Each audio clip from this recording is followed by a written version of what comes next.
Part 1. Plato's Cave.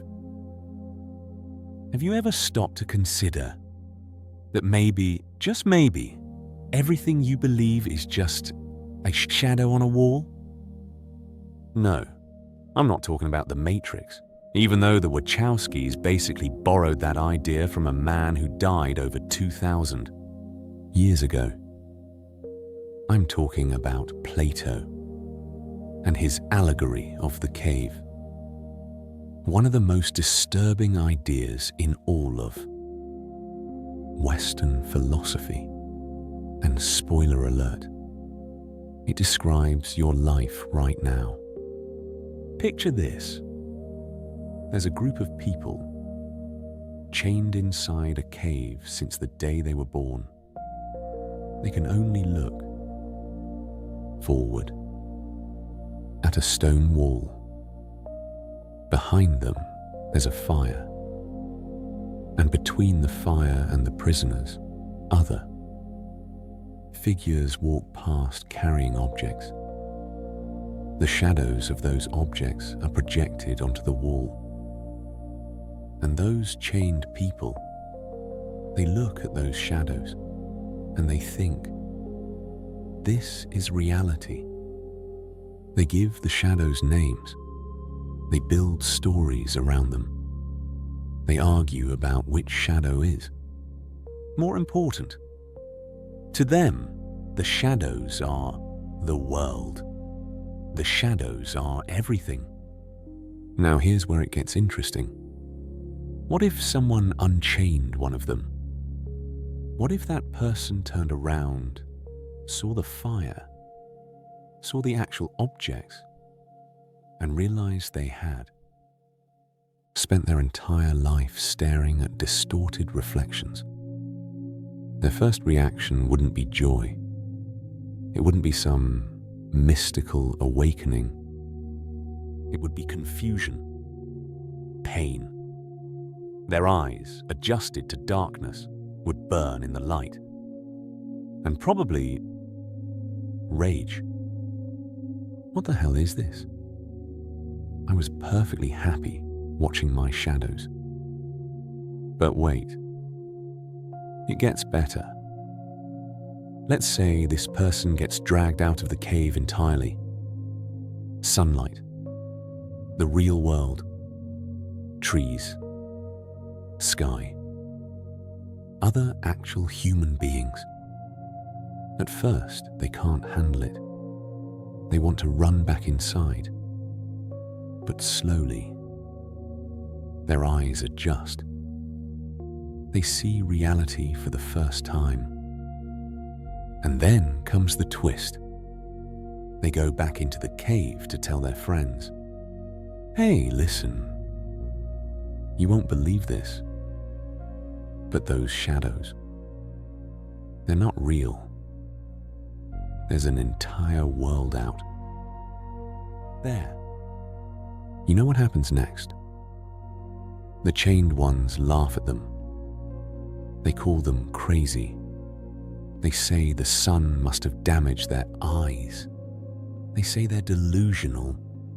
And if the freed person insists too much, they might just kill them, because nobody likes having their reality questioned, especially when they're comfortable inside it.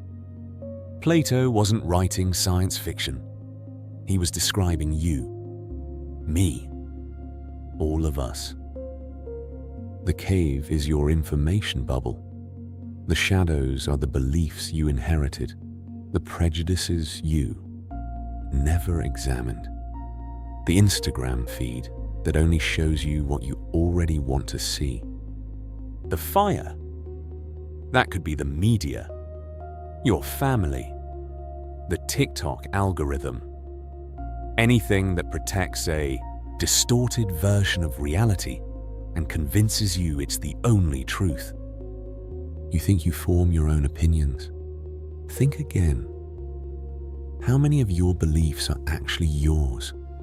How many did you simply inherit because you were born in a specific place, raised in a specific family, inside a specific ideological bubble. If you had been born in Iran instead of the United States, would you still believe the same things? Obviously not. But here you are, defending ideas with everything you have, ideas that are probably just shadows cast by people you've never even met. Think about the person who spends all day consuming news from a single source, because it's the only one that tells the truth. They don't realize they're staring at the cave wall. Or the person who has never left their hometown and has absolute certainty that people from around here are just different, just better, shadows. Or think about that guy at the barbecue who has fully formed opinions about economics, foreign policy, and vaccines, but has never read a single book on any of those subjects in his life. Also shadows. The real question is, if you were unchained right now, would you actually want to leave? Because let's be honest, it's comfortable in there. You know the shadows, you know their names, you know how to react. Out here, there's uncertainty, complexity. Out here, you'll have to admit, you were wrong about a lot of things. Out here, it hurts. And here's the cruelest part of Plato's idea. Even if you make it out, even if you see the sun, you won't be able to convince anyone else. Try explaining privilege to someone who has never had to think about it. Try talking about climate. Change to someone who's decided it's all a conspiracy. Try showing scientific evidence to someone who has already decided they do their own research. They will look at you the way the prisoners looked at the one who came back. With mockery, with suspicion, sometimes with hatred, because you're threatening their reality, and people have killed for less. Plato knew this personally. His mentor, Socrates, was literally executed for asking inconvenient questions. The price of leaving the cave can be steep, socially, emotionally, sometimes physically, but the price of staying is also steep. You spend your entire life staring at shadows, thinking they're real. Plato's brilliant insight is that he wasn't just talking about abstract knowledge. He was talking about how we live. Your friendships are probably with people who see the same shadows you do. Your job might be just a shadow of the life you actually wanted. Your fears, your ambitions, your dreams.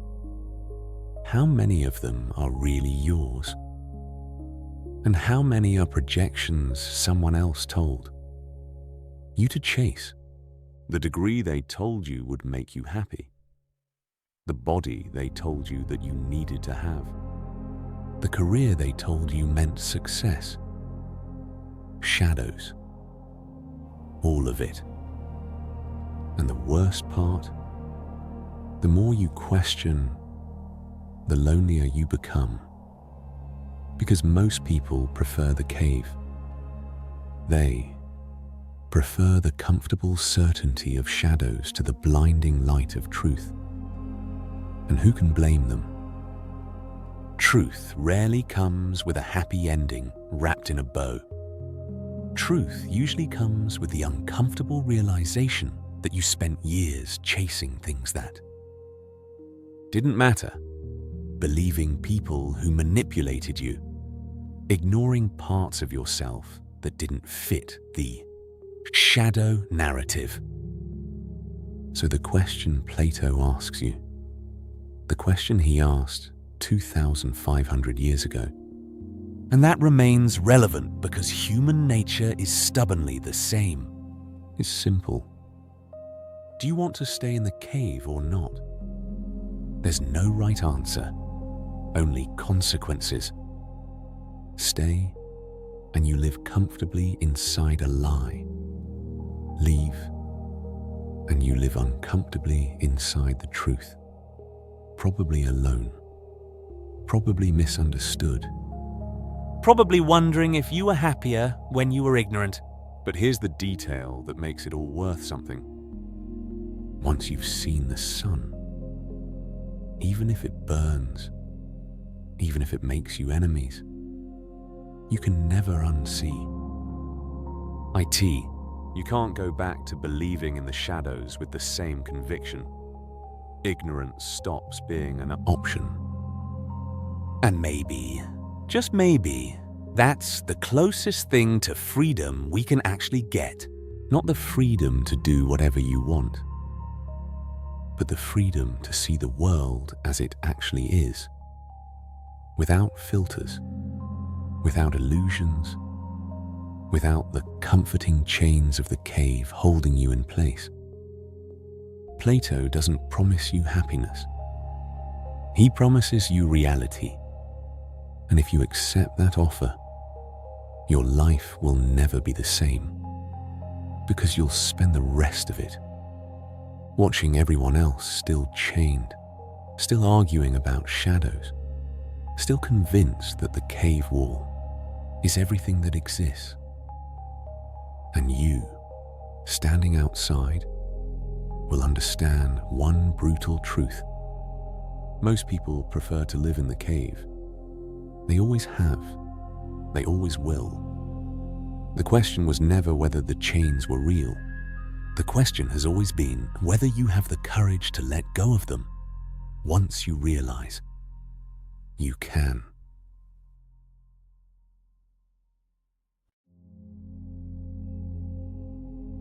Art 2. The Stoicism of Marcus Aurelius. Imagine being the most powerful man in the world. You command the greatest empire humanity has ever seen. You have armies, palaces, wealth that would make the richest people alive today look modest. Anything you want, you can have. Anyone who displeases you, you can have removed. You are, quite literally, a living god to millions of people.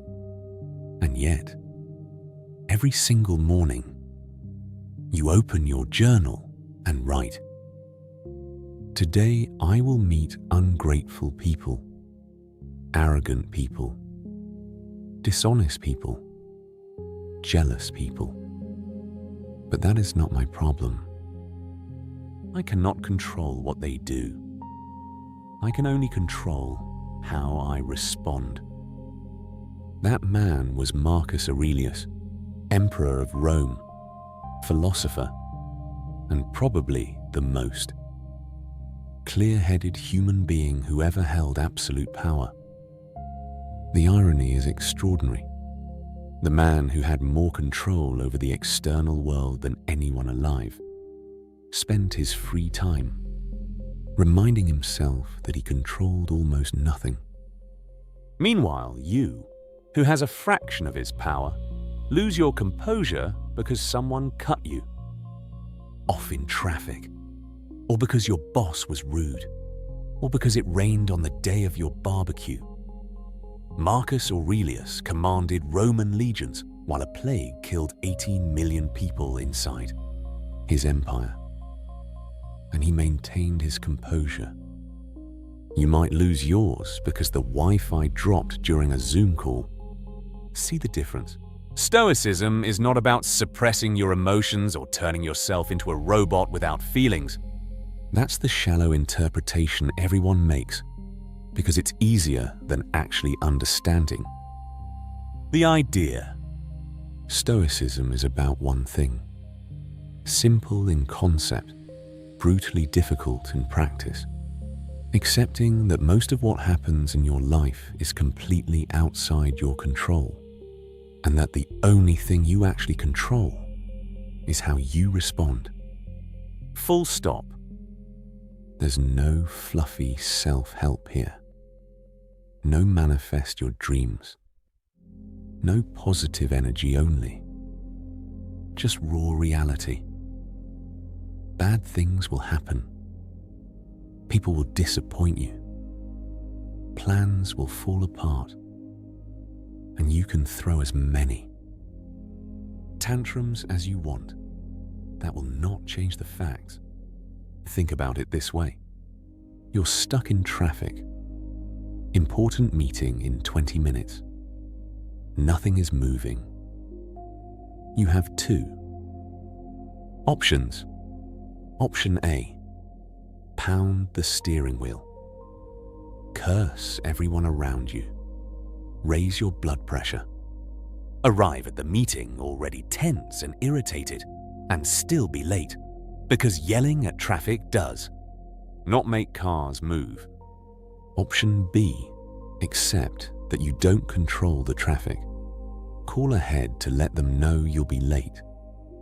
Put on a podcast. Breathe. Arrive late, but mentally intact. In both scenarios, you arrive late. The difference is that in one of them, you chose to suffer unnecessarily. Marcus Aurelius called this the dichotomy of control. Separate what depends on you from what doesn't. Traffic, not up to you. Your reaction to traffic, that's yours. Focus on what you can control. Simple, obvious. And yet, look at how many hours a day you spend worrying about things you cannot touch. What other people think of you. The past you can't change. The future you can't predict. Whether it will rain this weekend, whether the economy will enter a recession, whether that person will reply to your message. None of those things are in your hands. Not one. And yet you drain your mental energy on them as if worry changes anything. It doesn't. It never has. It probably never will. Most of your suffering is self-imposed. It's not the situation that breaks you. It's what you think about the situation.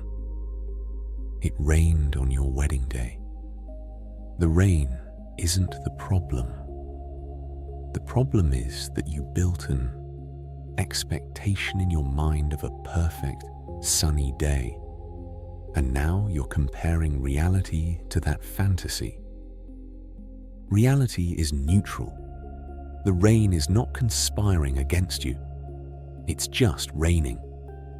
You decided to interpret that as a personal tragedy. Epictetus, another Stoic who was actually enslaved before becoming a philosopher, put it as directly as possible. People are disturbed not by things themselves, but by the judgments they hold about those things. Translation: you are building your own mental hell. Think about someone who was betrayed. The betrayal hurts.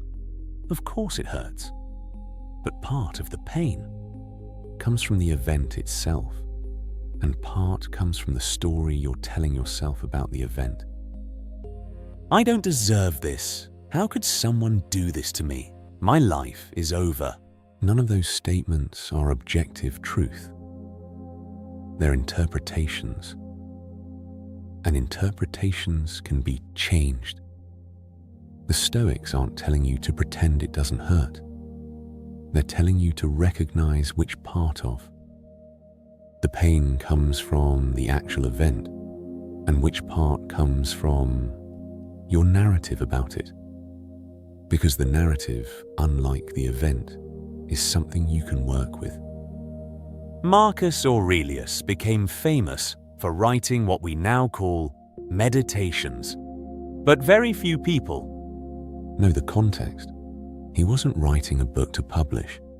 He was writing reminders to himself while commanding wars. while navigating betrayals, while watching his empire crumble under the Antonine Plague. Those pages were him trying to hold on to his sanity in a chaotic world. The impediment to action advances action. What stands in the way becomes the way. He wasn't philosophizing from a comfortable armchair. He was literally surrounded by insurmountable obstacles and choosing to see them as opportunities to practice virtue. The Stoics believe that the only thing that truly matters in life is being a person of character, because that is the one thing no one can take from you. They can take your money, your health, your freedom, your relationships, but they cannot take your choice to act with integrity. Seneca, who was extraordinarily wealthy but also a committed Stoic, was forced by Emperor Nero to take his own life.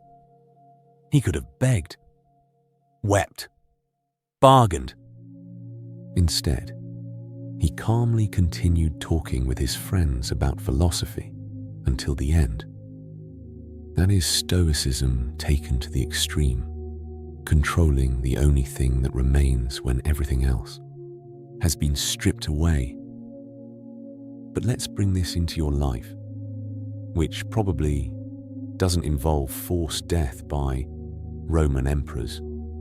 You have a terrible boss. You can't control your boss, but you control whether you let their attitude ruin your day. You have a toxic family member. You can't control their behavior, but you control whether you engage every time they provoke you. You have a chronic illness. You can't control the disease, but you control your attitude toward it. This isn't toxic positivity. This is brutal pragmatism. Marcus Aurelius ruled a collapsing empire and died knowing he had done the best he could with what he had. Can you say the same about your Monday?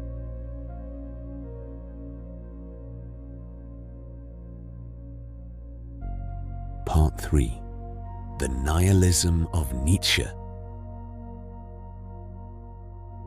Friedrich Nietzsche was not a nihilist. He hated nihilism. He thought it was a plague, a cultural disease, the beginning of the end of Western civilization. But at the same time, he was the one who diagnosed nihilism better than anyone, who predicted that humanity would fall into this trap, who desperately tried to give us a way out before it was too late. And spoiler, it was too late. We are living exactly the nihilist catastrophe he predicted more than 100 years ago. And most of you haven't even noticed yet. God is dead. God remains dead, and we have killed him. That is probably the most famous thing Nietzsche ever said, and also the most misunderstood. He was not celebrating the death of God. He was announcing a tragedy. He was saying, people, we have just destroyed the foundation of our entire value system, and here you are dancing on the ruins, not realizing the floor is about to collapse. The death of God is not literal, it's metaphorical. It's about the loss of the absolute, the loss of moral certainty, the loss of the great meaning that organized all of human existence for millennia. Then came the Enlightenment, science, reason, and slowly, methodically, humanity dismantled the idea of God. Not on purpose, not out of malice, simply because the evidence didn't hold up.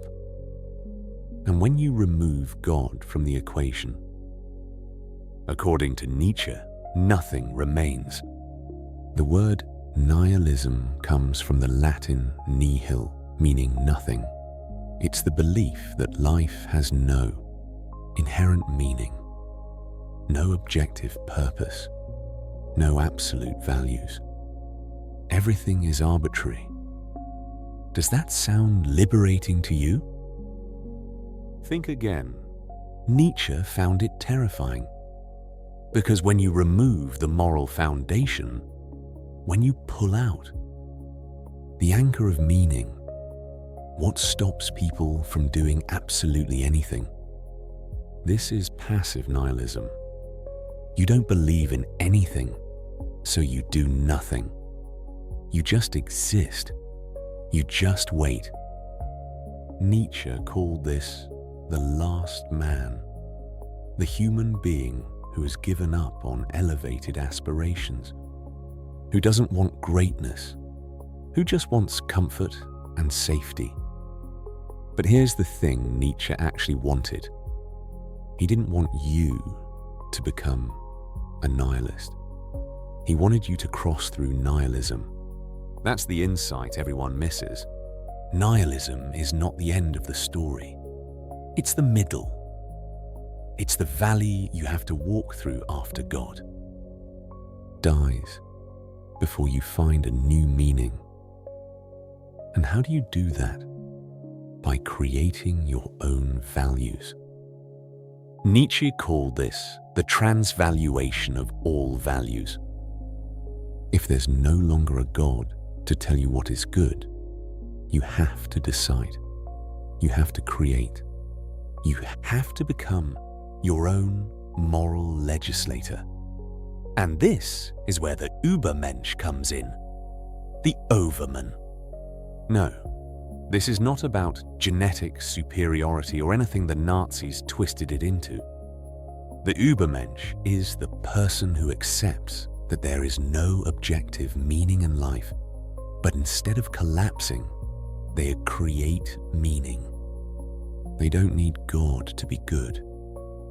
They choose to be good because they decided that goodness is what someone admirable would do. Think about an artist. They know their art has no cosmic significance. The universe doesn't care whether they paint or not. And yet they paint. Why? Because they decided that painting matters to them. They created meaning where there was none. This is the will to power. Another Nietzschean concept everyone gets wrong. It's not about dominating others. It's about mastering yourself, about becoming who you truly are. Nietzsche had a concept called amor fati, love of fate. The idea that you should love your life exactly as it is, with all the suffering, all the setbacks, all the tragedy, not despite them, because of them. He also had the image of the eternal recurrence. Imagine a demon appears to you and says, "You will live this exact life again, in every detail, infinitely many times." Your reaction to that tells you everything about how you're living. If the idea terrifies you, it means you're living a life you don't actually want. If you can look the demon in the eye and say, "Bring it," you have accepted your existence. The way out that Nietzsche offers is simple, but brutally difficult. Stop waiting for life to have meaning built in. Stop looking for purpose outside yourself. You are the creator of meaning. You choose what matters. You decide what's worth it. Nietzsche died mad, alone and unknown. His ideas only gained power after his death. He lived in the very nihilist void he feared so much, and yet he kept writing, creating, trying to build a philosophy that might save others. That is not nihilism. That is the opposite. That is creating meaning in the middle of absurdity. And in the end, that's what he's asking you. Not to become a nihilist, but to walk through nihilism, to accept that nothing has inherent meaning, and then, precisely because of that, choose to create something that matters. Because if nothing matters cosmically, then everything you decide matters personally becomes sacred. And that terrifying freedom is the only real freedom that exists.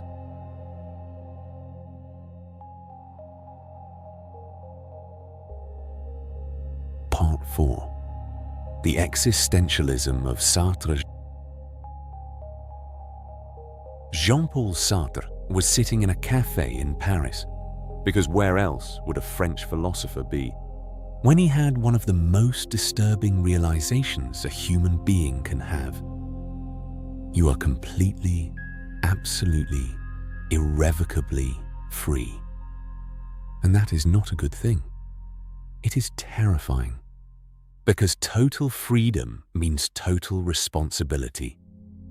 Every decision you make, every action you take or choose not to take, every path you choose or avoid, that is entirely your fault. Not God's, not fate's, not your traumatic childhoods, not society's, not your star signs. Yours, and most people would rather pretend otherwise. Let's start with the basics.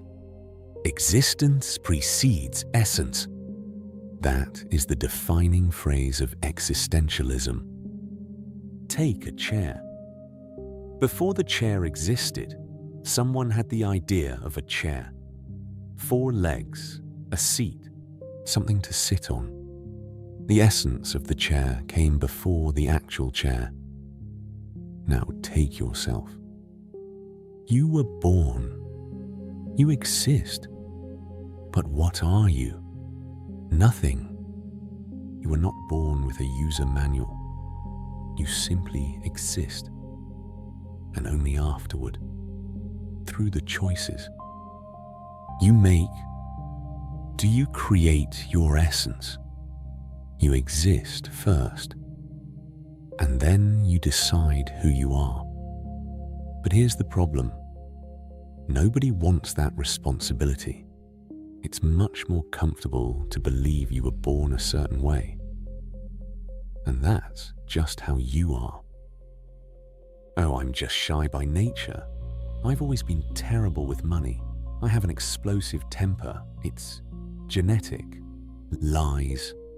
All lies.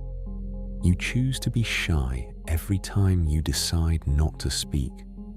You choose to be bad with money every time you spend what you don't have. Sartre had a name for this. Bad faith. Bad faith is when you lie to yourself about your own freedom.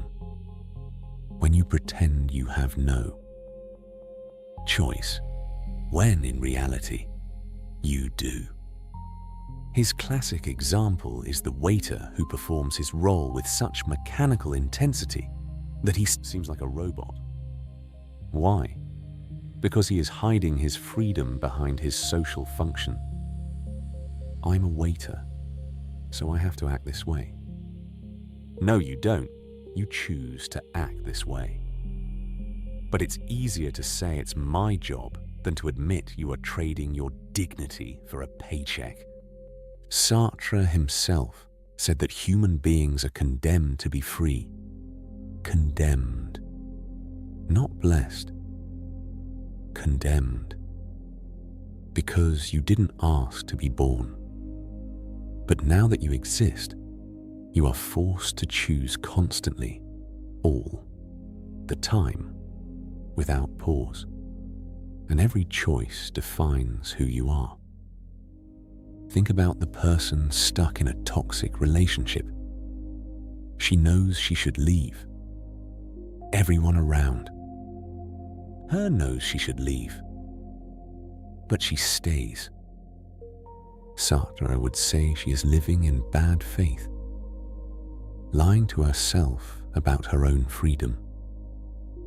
Bad faith is not complete self-deception. You don't actually believe your own excuses. You know, they're excuses, but you pretend to believe them because the alternative is too frightening. Sartre went further. He said that even your passions are choices. But I love this person. That's not a choice. Yes, it is. You choose to keep loving every day. Love is a continuous series of decisions. And when you stop choosing the person, the love ends. Sartre also said you are responsible for the entire world. Not literally, but in the sense that every choice you make is a vote for how the world should be. When you choose to be honest, you are saying honesty matters. When you choose to be cowardly, you are saying cowardice is acceptable. Sartre lived through the Nazi occupation of France. He saw firsthand what happens when people decide they're not responsible, that they were just following orders, that there was nothing they could do. There is always something you can do, even if it's just refusing to cooperate.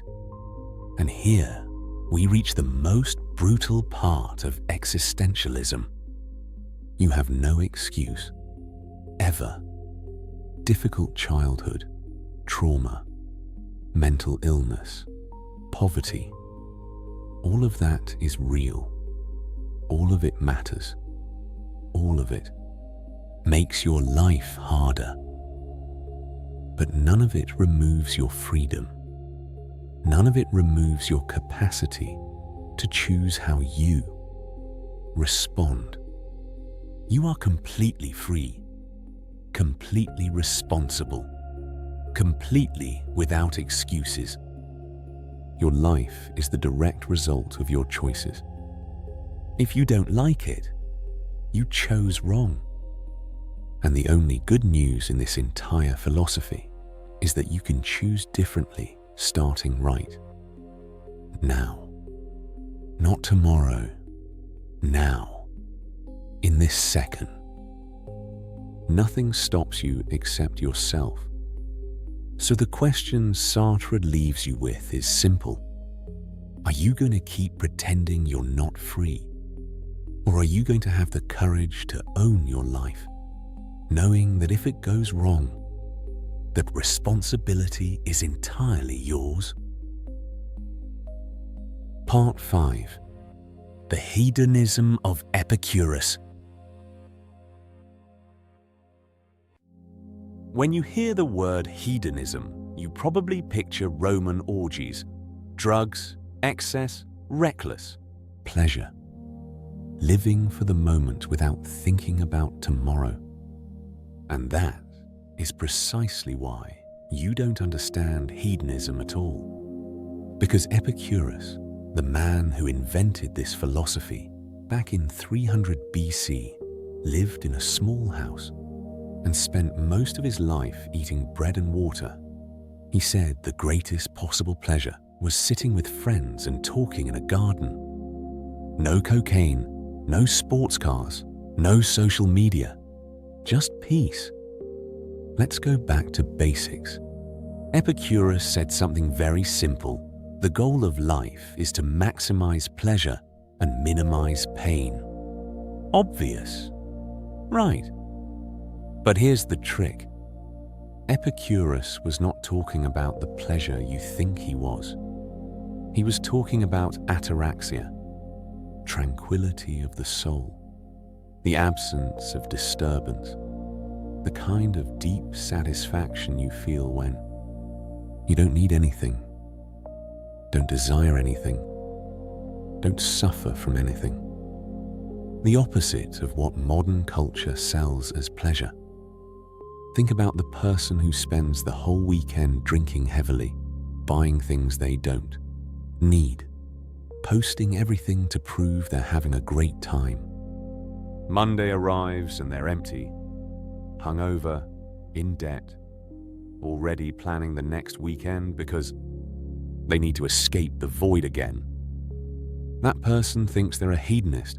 Epicurus would say they're fooling themselves, because pleasure followed immediately by pain is not real pleasure. It's self-sabotage with a filter. Epicurus divided pleasure into two types. Kinetic pleasure is what you feel while satisfying a desire. You're hungry. You bite into the burger. That explosion of taste. It lasts seconds. Then comes static pleasure. You're no longer hungry. Your stomach is satisfied. You can sit, relax, exist without need. That is real pleasure according to Epicurus, not the explosion, the tranquility that comes after. And here's the problem. Modern society is structured to keep you permanently in kinetic pleasure, never letting you arrive. At static, you buy the new phone. You feel excitement for 2 weeks.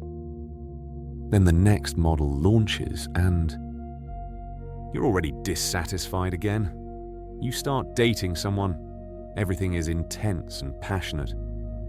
Then it becomes routine and you think you've lost the spark. It's the hedonic treadmill. You run and run after pleasure, but you never arrive at peace, because peace doesn't sell. Tranquility doesn't generate profit. Epicurus understood this 2,300 years ago.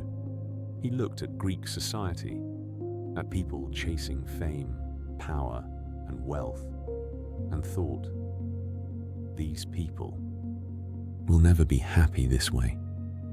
So he stepped back. He bought a piece of land outside Athens, created a community called the Garden, invited his friends to live with him. No luxury, no elaborate banquets, just simple food, philosophical conversations, and an absence of stress. And he was happy, genuinely, deeply happy. While kings and generals died bitter despite all their conquests, Epicurus died in peace, having lived with almost nothing. The point is, don't become a slave to external things. Don't let your happiness depend on stimuli. That can be taken from you at any moment. The more you need external things to be happy, the more vulnerable you become. The simpler your pleasures, the more stable your happiness. Epicurus was also absolutely obsessed with friendship. He believed it was the greatest possible. Pleasure, not sex, not food, not conquest. Friendship. Having people around you with whom you can be completely authentic, who accept you, who share real time with you without wanting anything in return. Try comparing that with your friendships today. How many of them are real? How many are just connections you've never actually met in person? You have hundreds of followers online and not one person you could call at 3 in the morning when your life is falling apart. And about death, Epicurus had the most liberating line in ancient philosophy. Death is nothing to us. When we are alive, death is not present. When death is present, we are not. You will never experience being dead, so why fear it? Real hedonism is not about having everything. It's about needing so little that nothing can take your happiness away. And that, my dopamine-addicted modern listener, is something you will probably never experience. as long as you keep believing pleasure is in the next purchase, the next match, or the next like.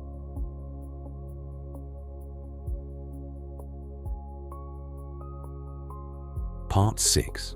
The Dialectics of Hegel. Georg Wilhelm Friedrich Hegel was so difficult to understand that other philosophers gave up.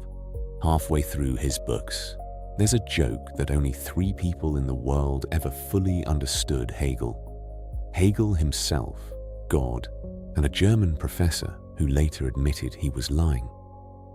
And yet, even being incomprehensible, Hegel completely changed how humanity understands history, progress, and the nature of reality. Because he had one devastating insight. Everything in life is conflict, and conflict generates evolution.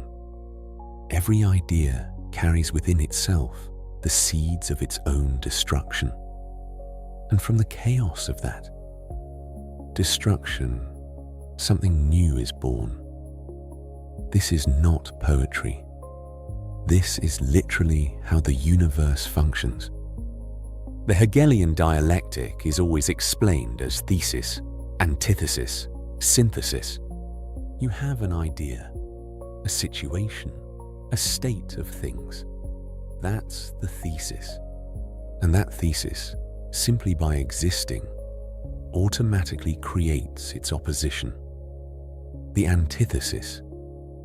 These two forces enter into conflict, and from that conflict, something entirely new appears, incorporating elements of both, the synthesis.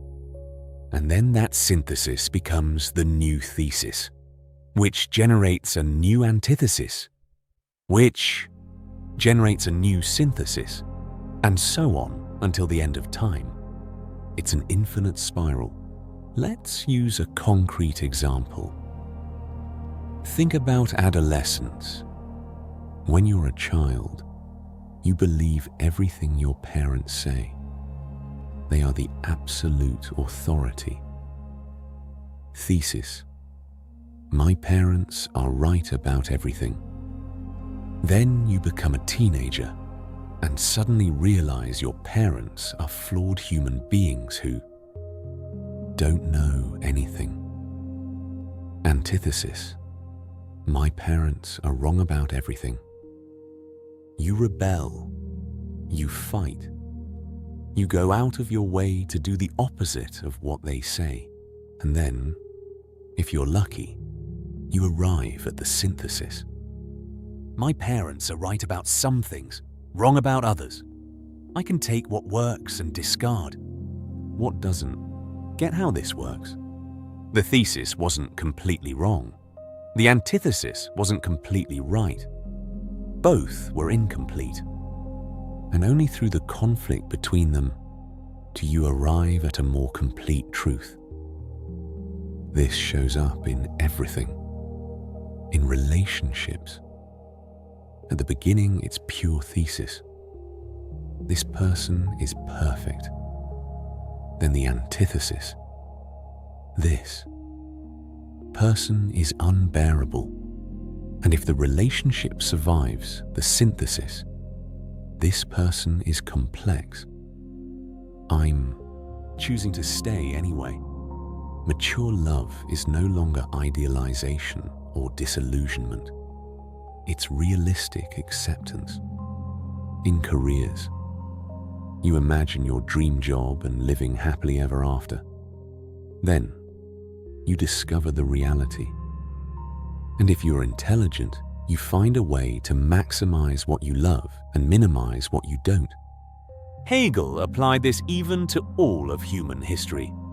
And here is the part nobody likes to accept. Conflict is not optional. It's not a bug in the system. It is the system. You don't evolve without conflict. You don't grow without contradiction.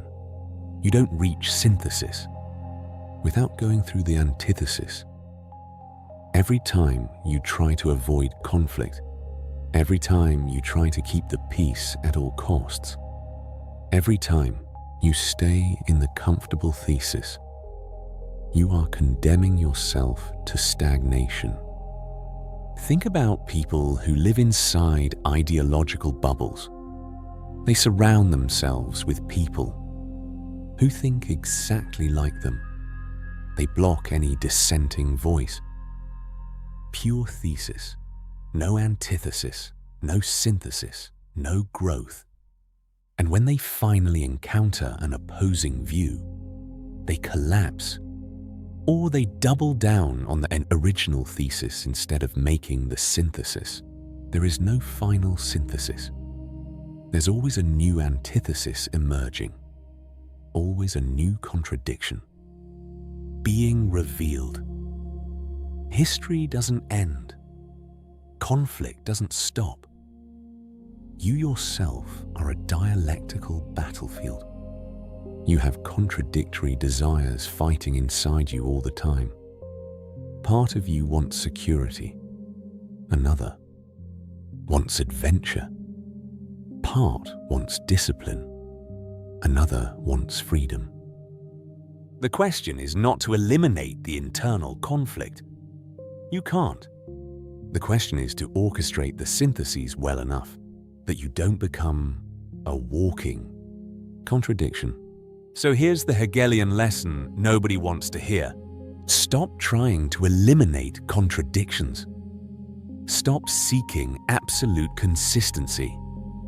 Stop avoiding conflict. Embrace the dialectic. If you fight it, you lose. If you accept it and learn to navigate it, you evolve. Simple as that, or rather, dialectical as that.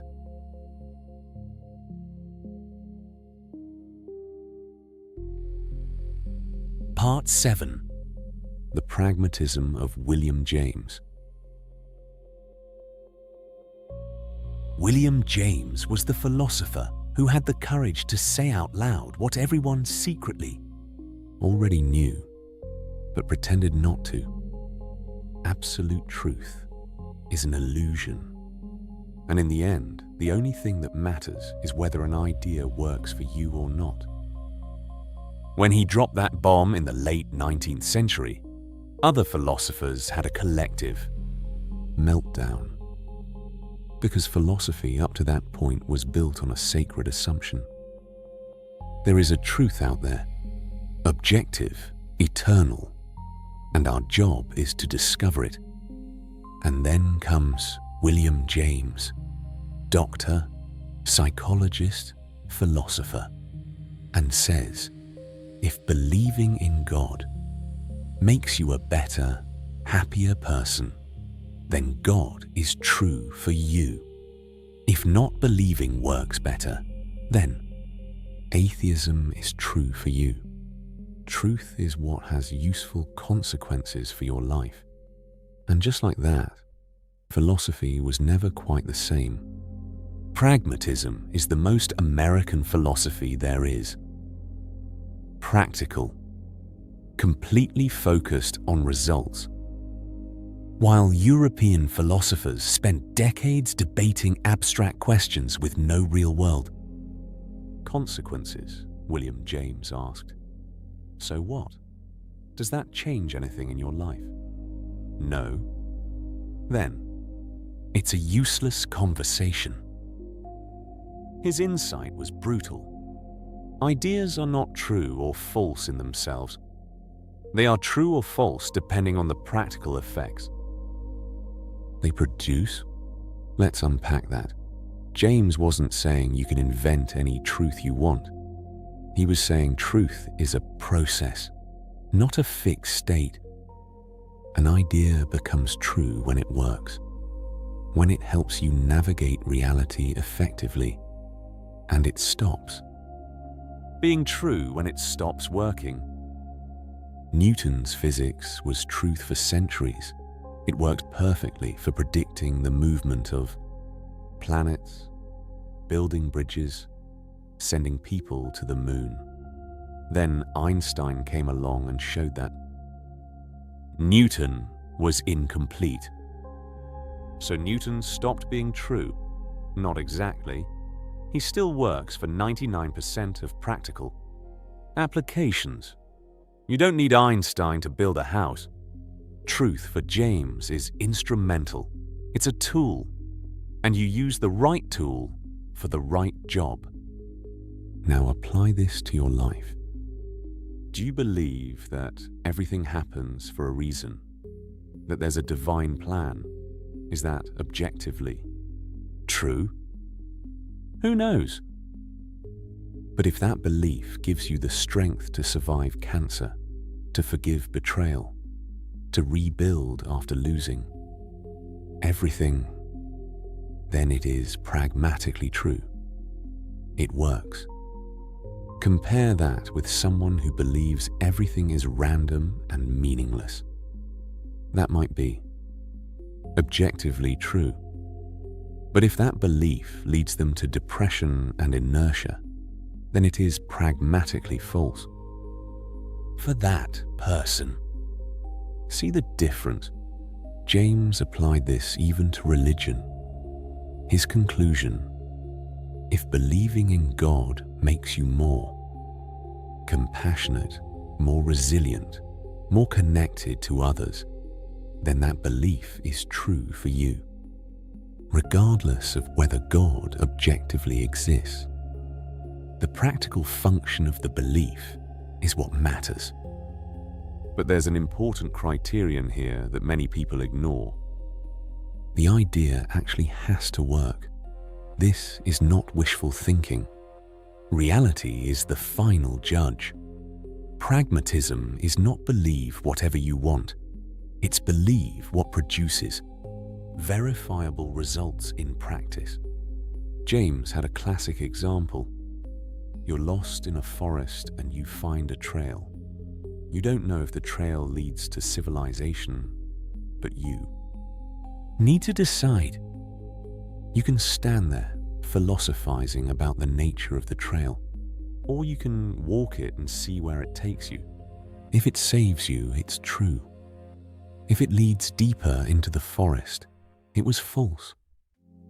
Truth is discovered through action, not contemplation. And this leads to one of James's most powerful ideas: the will to believe. There are situations in life where you need to believe in something before you have evidence, because the evidence will only appear if you believe. Relationships work this way. You can't wait for absolute certainty that someone loves you before opening up to them. You have to risk it. Believe. Open yourself. And only through that act of faith do you discover whether it was true. Pragmatism also explains why self-help works for some people and is garbage for others. It's not that the principles are universally true or false. It's that they work or don't, depending on the person, the context, and the moment in life. There is no universal formula. There's what works for you right now in this specific situation, and you only discover it by testing. James was democratizing philosophy. He was saying, you don't need a PhD to understand truth. You just need to pay attention to the results of your beliefs. Do they make you a better person? More capable of handling difficulty? Then they're true enough. Do they make you worse? More bitter? More destructive? Then they're false. No matter how logically consistent they seem. Pragmatism doesn't offer you the comfort of certainty.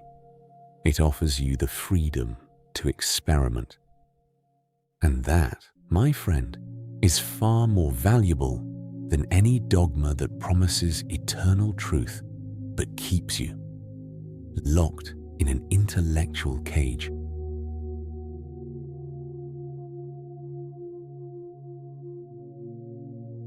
Part 8. The absurdism of Camus. Albert Camus began his most important philosophical essay with a sentence that should be on a billboard somewhere. There is only one truly serious philosophical question. Suicide. Not about depression, not about romanticizing death. It's the most honest question you can ask. Given that life is objectively meaningless, why the hell do you keep living? And before you close this and think it's going to be too dark, relax. Camus did arrive at an answer. And the answer is not what you expect. The answer is precisely because life has no meaning. It is worth living. Camus looked at the universe and saw exactly what Nietzsche saw. No cosmic purpose. Death of God. End of absolute values. But he violently disagreed with Nietzsche's solution. For Camus, creating your own values was still running from the problem. Because you're trying to impose meaning on a universe that doesn't care. The universe is indifferent. Completely, absolutely indifferent. You could be a saint or a serial killer. The universe doesn't give the slightest bit of attention. Stars will keep exploding. Galaxies will keep expanding. And you will die, be forgotten, and eventually, even the planet where you lived will be swallowed by the sun. There is no escaping the absurd. The absurd is the conflict between two irreconcilable forces. 1. Humans desperately need meaning, purpose, answers, order. 2. The universe offers none of that. You are trapped in a universe that makes no sense while your mind screams desperately for sense. Camus identified 3 possible responses. 2 of them are escapism. The first, physical suicide. If life has no meaning, why not end it? Camus says this is the coward's response. You're fleeing the absurd instead of facing it. The second, philosophical suicide. This is when you invent a transcendent meaning to escape the absurd, God, karma, destiny, any narrative that tells you everything makes sense. You just can't see it yet. This protects you from facing the absurd, but according to Camus, it's intellectual suicide. You anesthetize the pain with a comforting lie. And the third response, the one Camus defends, revolt. Not revolt in the sense of taking up arms. Revolt in the sense of looking at the absurd, recognizing it exists, and refusing to escape. You don't kill yourself. You don't invent a god. You simply continue. You embrace the meaninglessness and live anyway, fully, passionately, in perpetual revolt against the silence of the universe. It's an act of cosmic rebellion. It's raising your middle finger at the indifferent universe and saying, I know you don't care, but I choose to care. And here enters Sisyphus, Camus's perfect example. Greek mythology. Sisyphus tricked the gods. As punishment, he was condemned to push a giant, boulder up a mountain for all eternity. Every time he reaches the top, the boulder rolls back down. He descends and starts again. Forever. It's pointless work. It leads nowhere. It never ends.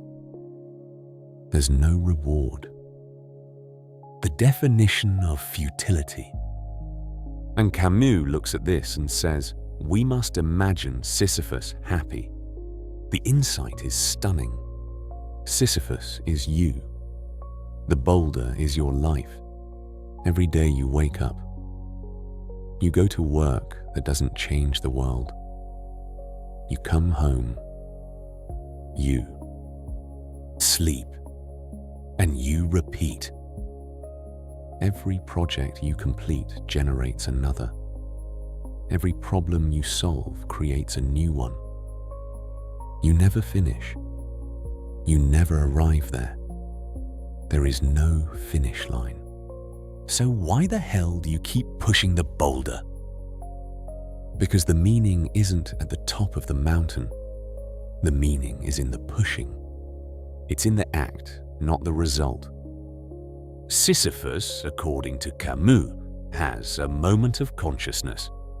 When he walks back down the mountain to retrieve the boulder, he has time to think. He could crumble, curse the gods, despair. But he doesn't. He accepts. He understands that this life is his life, and that torture only exists if he wishes things. We're different. If he simply focuses on the process of pushing, then he becomes free. The gods can no longer torture him because he has taken from them the power to make him a victim. He chose the boulder. He owns the journey. And when you apply that to real life, everything shifts. You hate your job. You're Sisyphus. You can spend every day lamenting that you should be doing something else. Or you can accept that this is the boulder you have right now and find dignity in pushing it well. You're raising children and it never seems to end. Sisyphus. You can despair at the lack of control. Or you can find meaning in each small moment, each laugh, each tight hug. Camus was basically saying, stop waiting for life to make sense. Stop searching for the grand purpose. Stop postponing happiness until when I achieve X. Because there is no X. Happiness is not at the destination, it's on the path. And you choose every second whether the path is torture or freedom. There's a line from Camus that captures everything.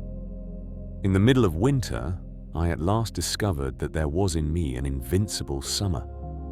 He grew up in poverty, lost his father in war when he was 1 year old, had tuberculosis his entire life, witnessed the Holocaust, witnessed Hiroshima.